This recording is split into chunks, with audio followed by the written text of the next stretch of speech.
हम BSc part second का second paper differential equation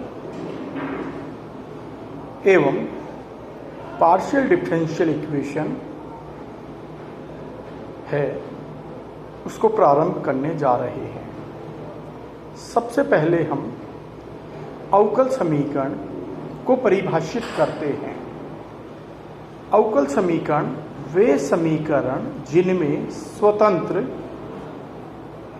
परतंत्र या आश्रित चर अथवा तथा एक या एक से अधिक परतंत्र चरों के स्वतंत्र चर के सापेक्ष अवकलज, जैसे मान लो परतंत्र चर है y, स्वतंत्र चर है x, तो अवकलज क्या हुआ dy बाई dx। या अपन परतंत्र चर एक हो, स्वतंत्र चर एक से अधिक हो, जैसा अपन फर्स्ट ईयर में आंशिक अवकलज पढ़ के आए हैं, जहां आश्रित चर एक था जबकि स्वतंत्र चरों की संख्या एक से अधिक थी, तो अपन उसको लिखते थे del Z by del X या del Z by del Y, जहां जेड आंशिक आश्रित चर था जबकि x तथा y स्वतंत्र चर थे। तो मैंने क्या बताया आपको, वे समीकरण जिनमें स्वतंत्र कोमा आश्रित चर तथा एक या एक से अधिक परतंत्र चरों के स्वतंत्र चर के सापेक्ष अवकलज भी विद्यमान हो, उस समीकरण को अपन अवकल समीकरण कहते हैं। अपन उदाहरण लें तो जैसे dy by D X equal to E to the power x plus C. यहाँ y क्या है, आश्रित चर है जबकि x स्वतंत्र चर है। इसी प्रकार से एक और उदाहरण लें, d2y by D x square equal to 4y। यहाँ y आश्रित है, परतंत्र है, जबकि x जिसके सापेक्ष अवकलन करते हैं वो स्वतंत्र चर होता है। और एक उदाहरण ले जहां आश्रित चर एक ही है लेकिन स्वतंत्र चरों की संख्या एक से ज़्यादा है, जैसे यहाँ मैंने दो ले रखे x और y। तो एक समीकरण अपन ले x del Z by del X plus y del Z by del Y equal to C. ये सब अवकल समीकरणों के उदाहरण हैं। यहाँ अपन आगे अब परिभाषित ये करेंगे साधारण अवकल समीकरण और आंशिक अवकल समीकरण। जब दी गई अवकल समीकरण में स्वतंत्र चर एक ही हो और अवकलज विद्यमान हो तो उसको अपन कहेंगे साधारण अवकल समीकरण। जबकि स्वतंत्र चरों की संख्या एक से ज़्यादा हो तो अपन कहेंगे उसे आंशिक अवकल समीकरण, पार्शियल डिफरेंशियल इक्वेशन। जैसे यहाँ देखिए, यहाँ एक ही स्वतंत्र चर है तो ये साधारण अवकल समीकरण है, यहाँ भी स्वतंत्र चर एक ही है, ये भी साधारण अवकल समीकरण है। लेकिन यहाँ स्वतंत्र चरों की संख्या दो है, x और y, इसको अपन कहेंगे आंशिक अवकल समीकरण। तो मैंने क्या परिभाषित किया है, अवकल समीकरण के प्रकार दो प्रकार हो गए, एक साधारण अवकल समीकरण हो गई और एक हो गया आंशिक अवकल समीकरण। मैंने आपको बताई दिया क्या होता है। अब इसके बाद अपन पढ़ते हैं अवकल समीकरण की कोटि, ऑर्डर, कोटि, घात, डिग्री। अवकल समीकरण में विद्यमान उच्चतम अवकलज की कोटि ही उस अवकल समीकरण की कोटि कहलाती है तथा अवकल समीकरण का अवकलजों के संदर्भ में परिमेय तथा पूर्ण बीजीय बनाने के पश्चात उसमें आने वाले उच्चतम कोटि के अवकलज की घात ही उस अवकलज समीकरण की घात कहलाती है। जैसे उदाहरण लें अपन इसी की बात करें, इसमें उच्चतम अवकलज की कोटि एक ही है तो इस अवकल समीकरण की कोटि भी एक ही है और इसकी घात एक है, तो ये कोटि और घात दोनों एक है। इसकी बात करें उच्चतम अवकलज की कोटि 2 है, d2y/dx² आ रहा है, तो इस अवकल समीकरण की कोटि 2 है और घात, इसकी घात अधिकतम क्या है 1 है, तो इसकी घात हो गई 1।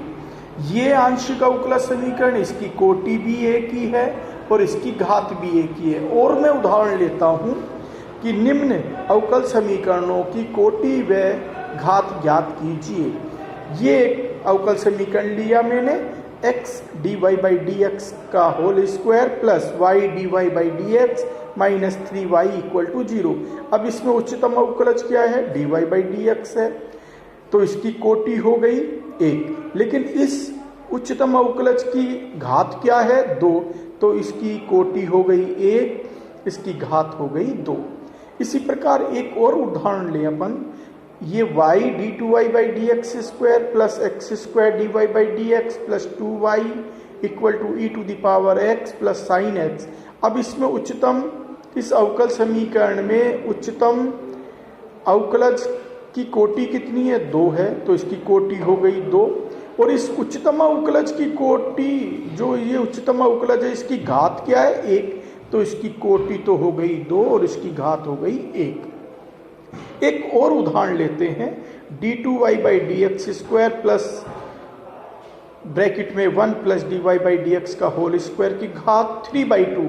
तो मैंने बताया ना कि अवकलजों के संदर्भ में परिमेय और पूर्ण बीजीय बनाने के पश्चात, अब यहाँ देखो परिमेय निबंध है भी 3/2 है, तो पहले अपन क्या करेंगे, इसको राइट हैंड साइड में ले जाके परिमेय बनाएंगे, तो दोनों तरफ वर्ग कर दिया, तो यहाँ हो गया d2y/dx² equal to bracket minus और इसका पूरे का होल स्क्वायर, तो माइनस का तो होल स्क्वायर करेंगे तो प्लस हो गया, यहाँ इक्वल टू आ गया 1 प्लस dy/dx का होल स्क्वायर और ये 2 कट गया की घात 3।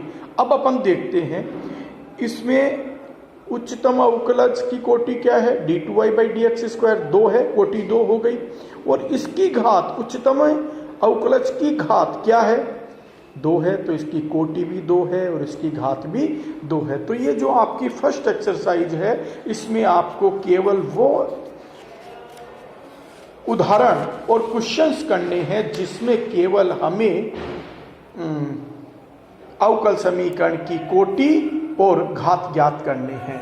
अब अपना जो मेन स्टार्ट होता है वो अपने हैं वो अवकल समीकरण जिसकी कोटि और घात 1 है, उनका अपने को सॉल्यूशन ज्ञात करना है। तो सबसे पहले अपन वो समीकरण डिफाइन करते हैं जिसकी कोटि 1 हो, जिसकी घात 1 हो। तो मैं लिख रहा हूं कि m dx plus n dy equal to 0 रूप का समीकरण जहां m तथा n चर x या y या दोनों के फलन हो, अथवा अचर है, कोई एक अचर हो सकता है, प्रथम कोटि व प्रथम घात की अवकल समीकरण कहलाती हैं। अब वो करेगा क्या, अपने को यहाँ m और n के मान चेंज करते जाएगा। क्या करेगा वो, यहाँ पे m और n के मान चेंज करते जाएगा।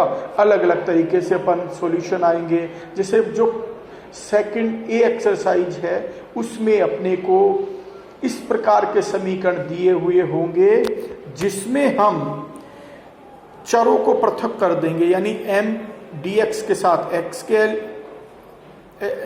पद आएंगे और dy के साथ y के पद आएंगे। यानी प्रथम कोटि व प्रथम घात के वो अवकल समीकरण जिनमें हम चरों को पृथक कर सकते हैं, इस प्रकार के अवकल समीकरण का अपने को सॉल्यूशन ज्ञात करना है। मैं आपके सामने एग्जाम्पल लेता हूं, उनको समझाता हूं।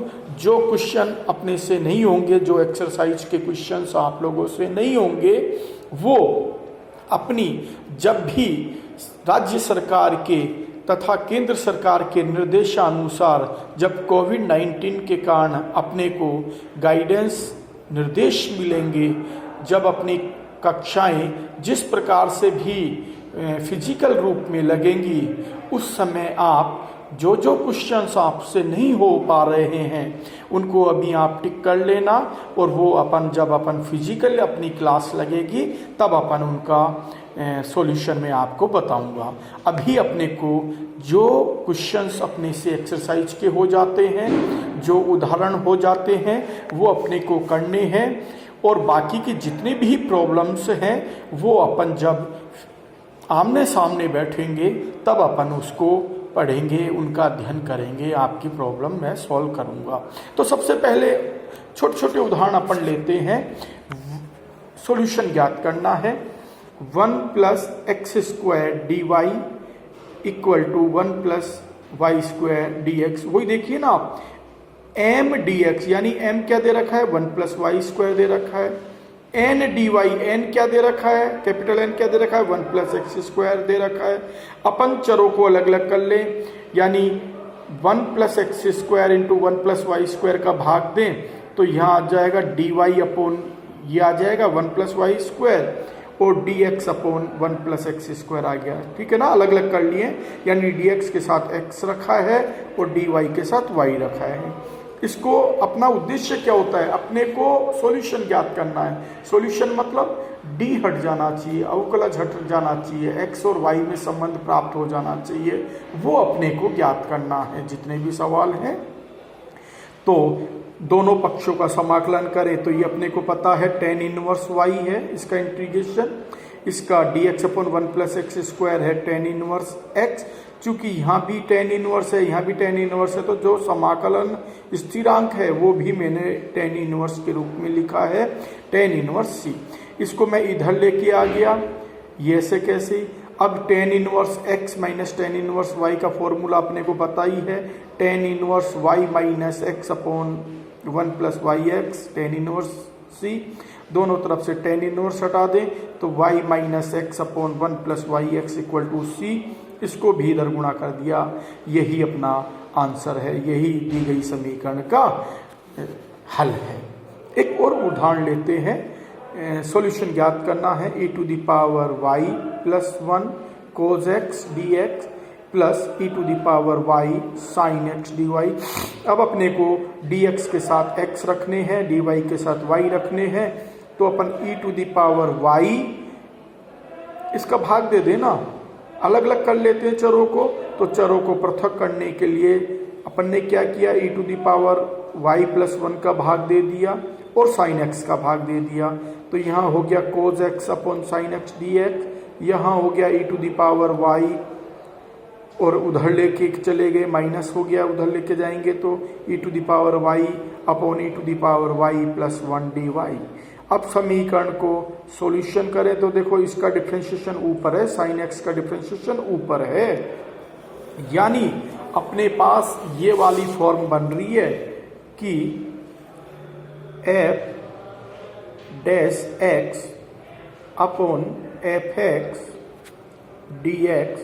तो इसका इंटीग्रेशन क्या होता है, log F x plus constant of integration. ये अपन ने फॉर्मूला अपन 12वीं में पढ़ के आए हैं कि यदि उसका डिफरेंशिएशन ऊपर होता है तो इसका इंटीग्रेशन क्या हो जाता है, log एफ एक्स प्लस सी।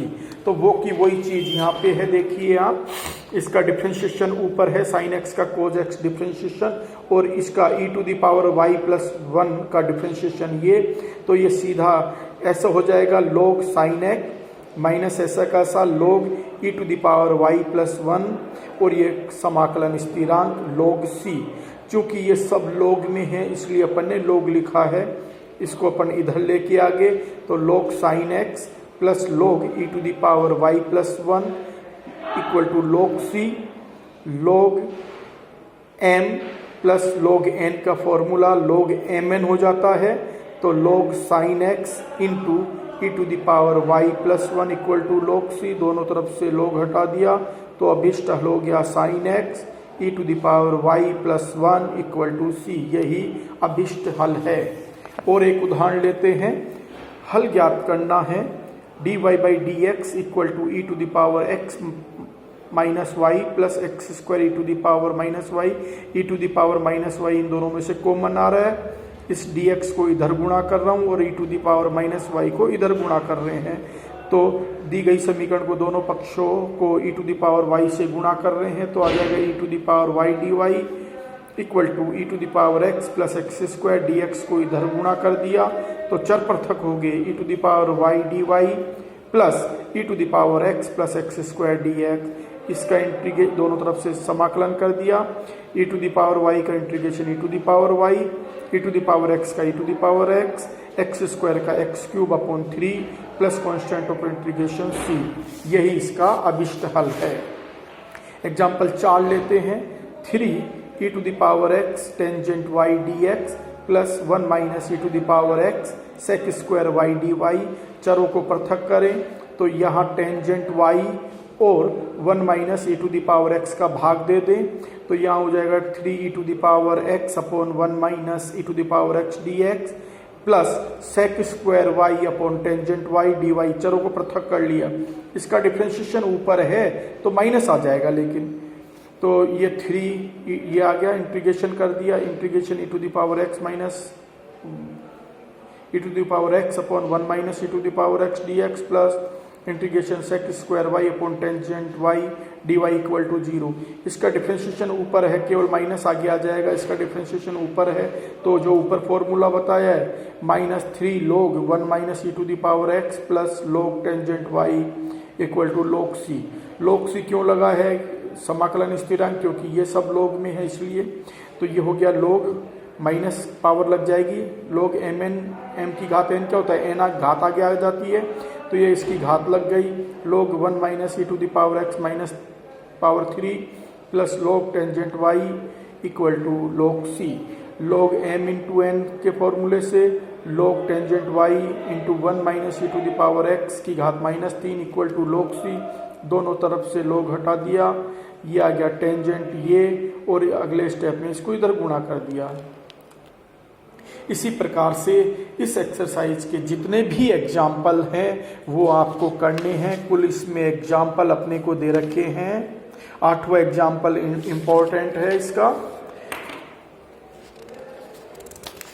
कुल इसमें अपने पास सेकंड ए में 10 सवाल हैं, तो ये आपको 10 सवाल करने हैं। जो भी दिक्कत आए, या तो आप अब जो अपना ग्रुप बना रखा है व्हाट्सएप ग्रुप, आप उसमें समस्या भेज सकते हैं, छोटी मोटी होगी तो मैं आपको उसमें जवाब दे दूंगा। तो ये आपको आज करने हैं सवाल, जितने भी हैं 9 उदाहरण हैं और 10 क्वेश्चंस हैं। कल अपन इस प्रथम कोटि और प्रथम घात के समीकरणों को हल करने का दूसरा प्रकार पढ़ेंगे।